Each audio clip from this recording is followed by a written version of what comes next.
اللہ رب العزت نے ہماری عورتوں کے لیے نمونہ اپنے نبی صلی اللہ علیہ وسلم کی عورتوں کو بنایا ہے۔ جس طرح تمام دنیا کے لوگوں کے لیے رسول اللہ صلی اللہ علیہ وسلم کی ذات بابرکات اسوہ حسنہ اور کامل نمونہ ہے۔ لَقَدْ كَانَ لَكُمْ فِي رَسُولِ اللَّهِ أُسْوَةٌ حَسَنَةٌ۔ اسی طرح تمام دنیا کی عورتوں کے لیے ازواج مطہرات کی حیات و خدمات مشعل راہ اور نمونہ ہیں۔ قرآن مجید میں فرمان باری تعالیٰ ہے، یا نساء النبی لستن کاحد من النساء۔ اے نبی کی بیویوں، تمہاری جیسی عورت دنیا میں کوئی ہے ہی نہیں، یعنی کوئی عورت تمہارے درجے کو نہیں پہنچ سکتی۔ اس آیت سے ثابت ہوا کہ ازواج مطہرات تمام عورتوں سے افضل ہیں۔ اس آیت میں جو احد کا لفظ ہے اس نے ماضی کی بھی نفی کر دی، حال کی بھی نفی کر دی، مستقبل کی بھی نفی کر دی۔ ان جیسی پاک سیرت مستورات نہ آج تک آئی ہیں نہ قیامت تک کبھی آئیں گی۔ اے اس امت کی عورتوں، اگر کسی سے اثر لینا ہے تو اپنے نبی صلی اللہ علیہ وسلم کی ازواج مطہرات سے اثر لو۔ کسی نہ کسی سے تو اثر لے کر ضرور تمہاری زندگی گزرنی ہے، تو پھر کیوں نہ امہات المؤمنین کے نقش قدم پر چلا جائے۔ آج کے زمانے کی بیگمات سے اثر نہ لیں کہ ان کی بہنوں کی اکثریت تو جہنم کی طرف جا رہی ہے، انہیں تو خبر بھی نہیں، وہ تو بیچاریاں نادان ہیں۔ دنیا اور آخرت کے مسئلے حل کرنے ہیں تو تمام اقوام عالم کی عورتیں نبی صلی اللہ علیہ وسلم کی ازواج مطہرات کے طریقے پر آئیں۔ زیادہ شادی کرنے کا مقصد بھی یہ تھا کہ عورتوں میں زیادہ سے زیادہ آپ علیہ السلام کی زندگی آئے۔ براہ راست دیکھنے سے جو اثر ہوتا ہے وہ سننے سے تو نہیں ہوتا، ورنہ دارمی کی روایت میں ہے، ما لی فی النساء من حاجت، مجھے عورتوں کی کوئی خواہش نہیں۔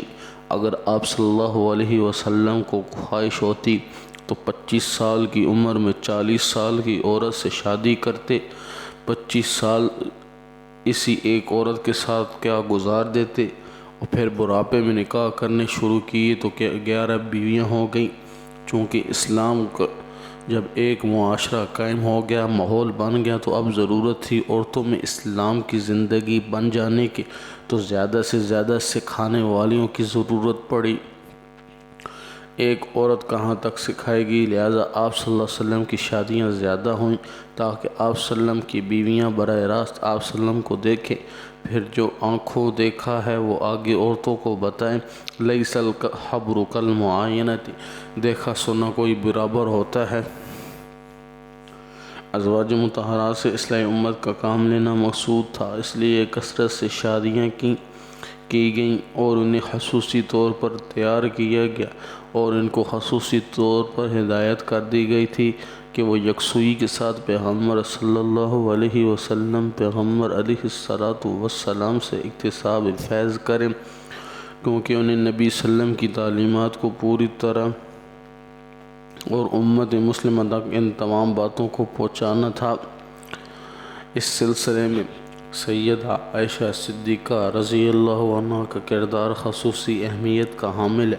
تمام علماء اس بات پر متفق ہیں کہ تعلیم دین اور اشاعت دین کے سلسلے میں سیدہ عائشہ رضی اللہ عنہا سے جو فائدے پہنچے وہ اکثر مرد صحابہ سے زیادہ تھے۔ آپ صلی اللہ علیہ وسلم نے پہلا نکاح 25 سال کی عمر میں کیا، جوانی کا کمال ہے، اور ایک بیوہ سیدہ خدیجہ الکبریٰ رضی اللہ عنہا سے نکاح کیا جس کے پہلے 2 نکاح ہو چکے تھے۔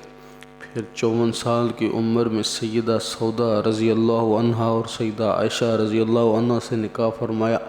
بقیہ نکاح 54 سے 58 سال کی عمر میں فرمائے۔ مستشرقین اور ان کے ہم نواؤں کے کہنے کے مطابق اگر ان شادیوں کا مقصد اپنی جنسی خواہشات کو پورا کرنا ہوتا تو آپ صلی اللہ علیہ وسلم باقرہ یا کم سن لڑکیوں سے شادی کرتے، لیکن تمام ازواج مطہرات میں سیدہ عائشہ صدیقہ رضی اللہ عنہا کے علاوہ باقی تمام مستورات یا تو مطلقہ تھیں یا ان کے شوہر کا انتقال ہو گیا تھا یا بیویاں تھیں جن کے ساتھ اولاد بھی تھی۔ اس سے واضح طور پر معلوم ہوتا ہے کہ اپنی جنسی خواہشات کی تکمیل سے ان شادیوں کا دور سے بھی تعلق نہیں ہے۔ بات یہ ہے کہ جب کسی انسان کی عقل ماری جاتی ہے تو پھر وہ انبیاء کرام علیہم السلام جو اعلیٰ اور عرفہ اور برگزیدہ ہستیاں ہوتی ہیں ان کو بھی معاف نہیں کرتا۔ نعوذ باللہ من ذالک۔ اللہ کے نبی صلی اللہ علیہ وسلم نے جس قدر نکاح کی ان کی بنیاد فوائد کثیر دین، مصالح جمیلہ ملک اور مقاصد حسنہ قوم پر مبنی تھی۔ کثرت زوجات میں بڑی بڑی حکمتیں تھیں جس کی برکت سے بڑے بڑے قبائل اسلام میں داخل ہوئی، قبائلی دشمنیاں ختم ہوئیں۔ اللہ کے نبی صلی اللہ علیہ وسلم کا نکاح اشاعت اسلام کا ذریعہ بنا۔ تعدد نکاح میں بے شمار مصلحتیں تھیں جن کی تفصیل پہلے گزر چکی ہے۔ آپ صلی اللہ علیہ وسلم کی ایک بیوی کا نام ام حبیبہ رملہ بنت ابو سفیان رضی اللہ عنہ ہے۔ جب یہ ہجرت کر کے حبشہ گئی تھی تو ان کا خامد وہیں پر مرتد ہو کر مر گیا۔ انہیں بہت صدمہ ہوا۔ اللہ کے نبی صلی اللہ علیہ وسلم نے امر الہی سے یہ نکاح فرمایا تاکہ ان کے ساتھ خیر خواہی کریں۔ دوسرا سیدہ ام حبیبہ رضی اللہ عنہ کا والد ابو سفیان جو بدر میں اللہ کے نبی صلی اللہ علیہ وسلم کے مقابلے پر آیا، احد میں بھی یہی جرنیل تھا، حمراء الاسد میں بھی یہ آگے تھا، غزوہ احزاب کے موقع پر سارا لشکر یہی لایا تھا۔ ابو سفیان عمائد قریش میں سے تھا۔ قوم کا نشان جنگ یعنی لڑائی کا جھنڈا ان کے گھر میں رکھا رہتا تھا۔ جب یہ نشان بار کھڑا کیا جاتا تھا تو تمام قوم پر آبائی ہدایات اور قومی روایات کے اتباع میں لازم ہو جاتا تھا کہ سب کے سب اس جھنڈے کے نیچے فوراً جمع ہو جائیں۔ یہ نکاح غزوہ احزاب کے بعد ہوا تھا۔ بس نکاح ہوتی ہی ان کی ساری سرگرمیاں ختم ہو گئیں۔ آخرکار فتح مکہ کے موقع پر ایمان لا کر دار اسلام میں داخل ہو گئے۔ اللہ کے نبی صلی اللہ علیہ وسلم نے انہیں یہ شرف دیا کہ من دخل دار ابی سفیان فہو آمن، جو آدمی ابو سفیان رضی اللہ عنہ کے گھر داخل ہو گیا اسے امن دے دیا جائے گا۔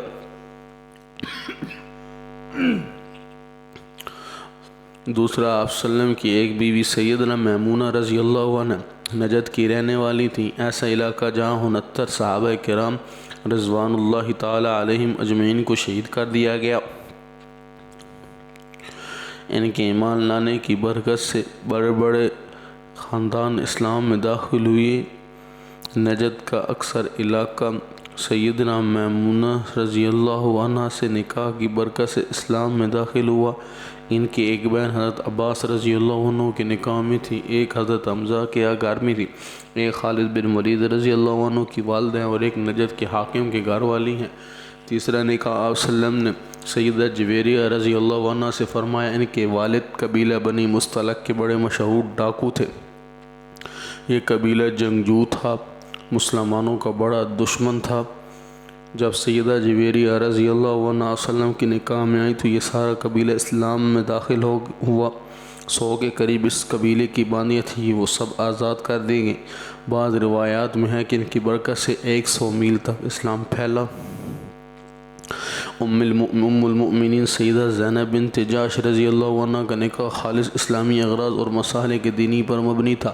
سیدہ زینب بنت جحش رضی اللہ عنہ کے نکاح کی تبنیت یعنی متبنہ کے بت کو توڑا اور تثلیث کے درخت کو کھوکھلا کر دیا، اور یہ اتنی بڑی اصلاح کہ مشرکین و اہل کتاب کی درستی اس کے بغیر ممکن ہی نہ تھی۔